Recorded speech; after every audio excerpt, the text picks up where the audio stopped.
మహాదేవుడును మన రక్షకుడునైన యేసుక్రీస్తు వారి నామములో శుభములు కలుగునుగాక.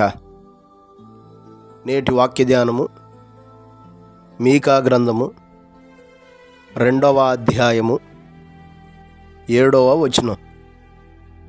యాకోబు సంతతి వారని పేరు పెట్టబడిన వారలారా, యెహోవా దీర్ఘశాంతము తగ్గిపోయినా, ఈ క్రియలు ఆయన చేత జరిగిన యథార్థముగా ప్రవర్తించువానికి నా మాటలు క్షేమ సాధనములు కావా? ప్రియులారా, యోధారాజగు యోతాము, ఆహాజు, హిజ్కియా రాజుల కాలంలో దేవుడు తన సేవకుడైన మీకా ద్వారా ప్రవచిస్తున్నటువంటి ప్రవచన మాటలివి. యోధా యెరూషలేము మీదకి నేను కీడు రప్పించబోతున్నాను, నాశనాన్ని రప్పించబోతున్నాను. ఎందుకంటే వారు జీవిస్తున్నటువంటి జీవిత విధానమే దానికి కారణమని తెలియజేస్తూ,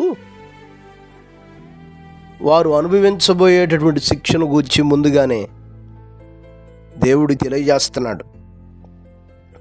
ఆ తెలియజేస్తున్న క్రమంలోనే మీరు అనుకుంటున్నారు, మన స్వాస్థ్యం దేవుడు అన్యజనులు పాలు చేశాడు, మన భూములు వారికి విభజించి ఇచ్చాడు, మనం చెడిపోయాం, మనం పాడైపోయాం, మన ప్రాంతం అన్యాక్రాంతం అవబోతుంది మీరు అనుకుంటూ ఉంటున్నారు.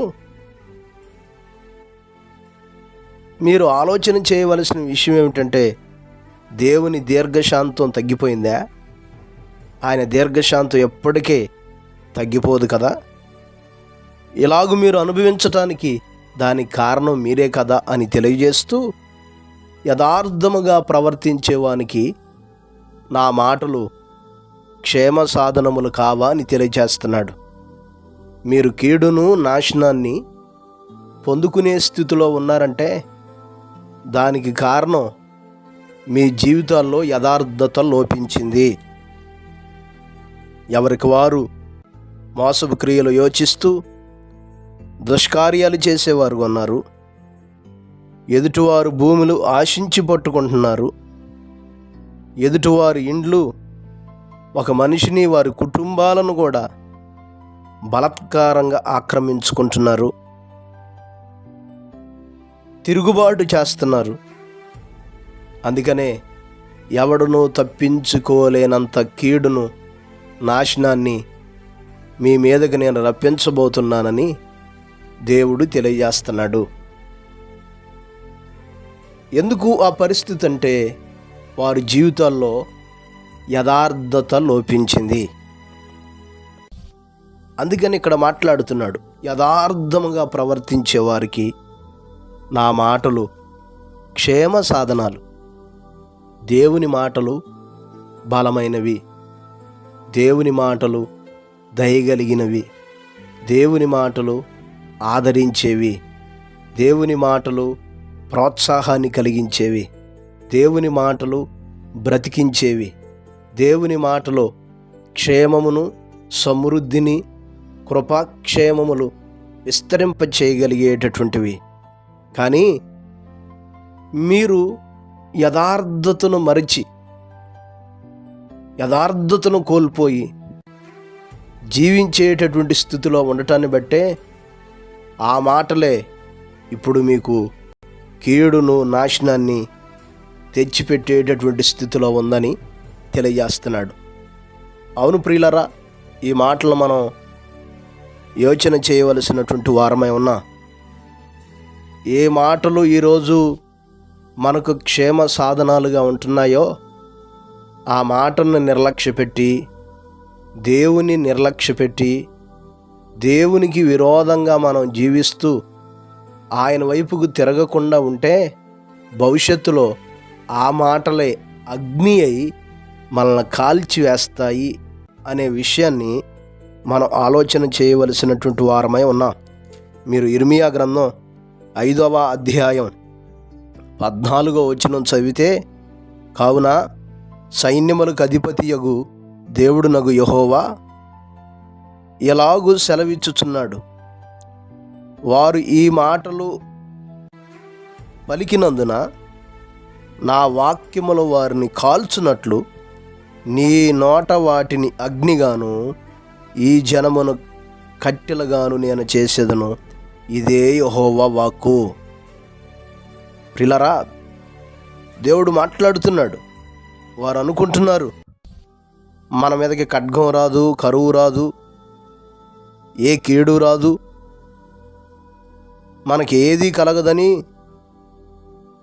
తమలో తాము భావించుకుంటున్నారు గనుక, అలాగ భావించుకొని నాకు విరోధంగా జీవిస్తున్నారు గనుక, నా వైపు తిరగక విశ్వాసఘాతకులుగా బ్రతుకుతున్నారు గనుక, ఇదిగో నా మాటలు వారిని కాల్చివేస్తాయి. అందుకని వారిని కట్టెలుగాను, నా మాటలు నీ నోట నేను అగ్నిగాను చేయబోతున్నానని దేవుడు సెలవిచ్చుచున్నాడు. ఇంకా అంత మాత్రమే కాదు, ఇర్మియా గ్రంథం 23వ అధ్యాయం 29వ వచనం చదివితే అక్కడ కూడా మరొక మాట వివరిస్తున్నాడు. నా మాట అగ్ని వంటిది కాదా, బండను బద్దలు చేయు సుత్య వంటిది కాదా. దేవుని మాటలు అగ్ని వంటివి. ఆయనకి విరోధంగా ఉంటే, ఆయనకు లోబడకుండా ఉంటే ఆ మాటలే మనల్ని కాల్చివేస్తాయి. కనుక ఈ మాటలు వింటున్నటువంటి మనం జాగ్రత్త. యథార్థంగా ఉండేవారికి, నమ్మకంగా ఉండేవారికి, ఆయనను అనుసరించేవారికి ఆయన మాటలు క్షేమాభివృద్ధిని కలుగజేస్తాయి. ఆయన మాటలు దీవెనను కలుగజేస్తాయి. ఆయన మాటలు ఆశీర్వాద కారణంగా ఉంటాయి. ఒకవేళ ఆయనకి విరోధంగా తిరుగుబాటు చేస్తే అవే మాటలు మనల్ని కాల్చివేస్తాయి, మనల్ని నశింపచేస్తాయి. కనుక మనం ఎలాగా ఉంటున్నాం ఒకసారి ఆలోచించేద్దాం. దేవునికి లోబడి ఆయన మాటలు మనకు క్షేమ సాధనాలుగా చేసుకుందామా? దేవునికి విరోధంగా బ్రతికి ఆ మాటల ద్వారా మనం నాశనం కలుగు చేసుకుందామా? పరిశీలించుకుందాం, ఆలోచిద్దాం. దేవుని మాటలను స్వీకరిస్తూ ఆయన కొరకు నమ్మకంగా జీవించుదాం. పరిశుద్ధుడా, గొప్ప దేవుడా, సర్వాధికారి, జీవము కలిగిన మా ప్రభువా, అపారమైన మీ ప్రేమను బట్టి, ఘనమైన మీ నామాన్ని బట్టి మీకు వందనాలయ్యా. ఈ ఉదయకాల సమయంలో మరొక మారు మీరు మాతో మాట్లాడారు నాయన. మీ మాటలు మాకు క్షేమమును కలుగు చేసేవయ్యా. కానీ ఆ మాటలకు లోబడక తిరుగుబాటు చేస్తే, విశ్వాసఘాతకులుగా ఉంటే అదే మాటలు అగ్ని అయి మమ్మల్ని కాల్చివేస్తాయని మీరు మాతో మాట్లాడారు తండ్రి. స్తోత్రాలు. ఈ మాటలైన ప్రతి నీ బిడ్డను మీరు జ్ఞాపకం చేసుకోండి. ప్రతి ఒక్కరూ మీ మాటలకు లోబడి జీవించగలిగే భాగ్యాన్ని దయచండి అయ్యా. ప్రతి కుటుంబాన్ని దీవించండి. ప్రతి ఒక్కరికి క్షేమాన్ని దయచండి.